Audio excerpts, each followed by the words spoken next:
President Trump lashing out at a Democratic lawmaker that he had just pardoned.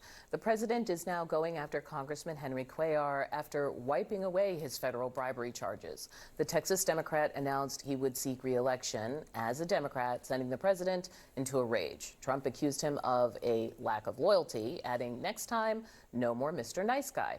Cuellar responded to this post this weekend. What do you want to say about the president's Truth Social this morning? Well, again, let me just say this. I was at church this morning with my wife. I prayed for the president.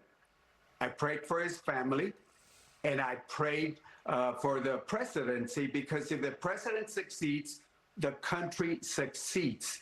And again, as probably the most bipartisan individual, I don't vote party. I vote for what's right for the country. Joining us now to talk about this, Maryland Congressman Johnny Olszewski. Thanks so much for being here. Thanks for having me. Okay, so we wanted to talk to you because you've actually got some legislation around this issue of pardons. Yep. Before we get there, I want to talk about this one. This is one of your colleagues. Yep. He's planning to run again. Should he? And is he welcome back after all this? Well, look, everyone is entitled to due process under the law. And I am sure that anyone who's been charged with a crime would want that.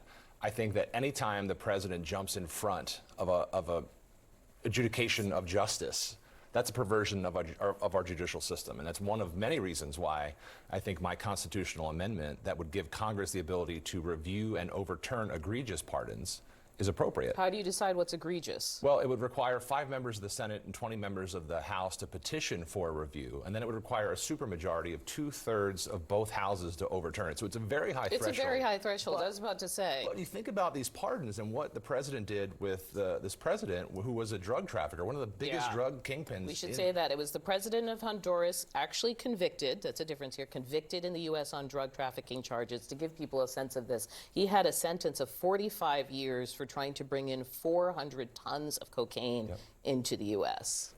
Yeah, and this was a jury of his peers here in America. This is not unlike the people who stormed the Capitol in January. These are people who had assaulted and attacked police officers who were convicted of that. 1,500 pardons on day one. But is that equal to, so the actions of some of the people on January 6th, not all of them rise to the situation of the president of Honduras. I mean... Well, this is especially egregious, right? Yeah. And look, I think Democrats, we have to own this too. We certainly have seen presidents of our party, President Biden with his son, President Clinton and his half-brother, who was convicted of drug charges as well. We have to own this too, but this pardon, one of the largest drug kingpins in the world. Not only does it not make it serious that President Trump is going after these strikes, which we can talk about, but it really just is an egregious. And with my colleague, it sounds like the president is disappointed that he didn't get an outright quid pro quo. It sounds like he's disappointed that. Is that wrong, given how he handled the Eric Adams sort of conversation with the mayor? I think it's wrong to want a quid pro quo or some sort of benefit for handing out official acts of office, which is why I think Democrats and Republicans alike will flock towards this proposal, which gives Congress, I think, the appropriate oversight to say, justice belongs to the people. We can't give it out to just the rich and the powerful, the well-connected, the people who are investing in the president's cryptocurrency schemes. You can go down the list, and there are any number of pardons that are just egregious and, in my mind, unconscionable. And I think we should have a chance to review those. I always have to ask when someone has legislation, is it actually bipartisan? Do you have a single Republican interested in this? I'm going to. Okay. Well, it's the start of the week. I want that for you. So I'm one of those Democrats that actually, people said it was novel, but a good friend of mine, Jeff Hurd from Colorado, we actually just sat down with our colleagues. We had pizza and beer and watched Monday Night Football a few weeks ago. And that's where we are in D.C., I've learned in my first year in Congress, is that just talking to your colleagues seems like a big deal. We're going to keep doing that.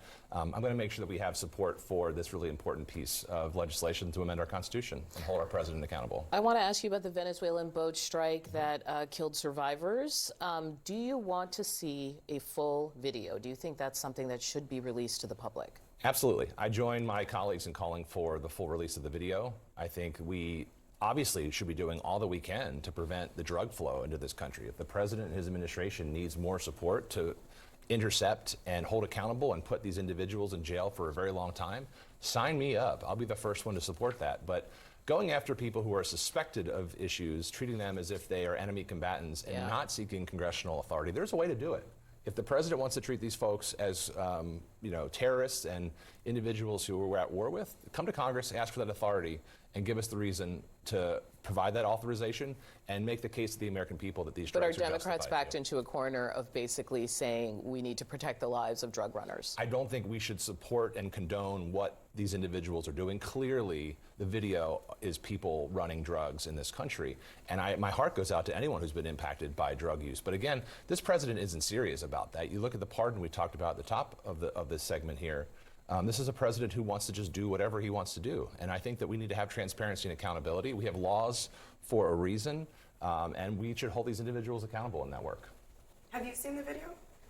I have not seen, other than what's public. I'm on Foreign Affairs. We haven't even had a hearing on these strikes, let alone the opportunity to see the video in a classified setting. So I think if I'm not seeing it, certainly there are questions that I have, I know my colleagues have, and I think the American people rightfully have questions about this too. Last one, I've heard this argument, foreign policy circles, where people say, if the U.S. is just firing on boats left and right in their sphere of the world, what's to stop China from doing the same thing? To saying, look, I think that drug boat is coming off of Taiwan or whatever, and that we sort of we're modeling the behavior that other people will take. That's right. And I think it's just this larger issue that I've seen as I've traveled the world in my role is that we are really lowering our standing in the world. We are withdrawing from supporting countries in development. We are not standing up democratic institutions. We are taking these strikes. So we're losing credibility throughout the world. And in its place, we're seeing places like China both step into the void, and we're creating a circumstance where I think China or other adversaries can take similar action, and we lose the moral authority to say this is wrong here.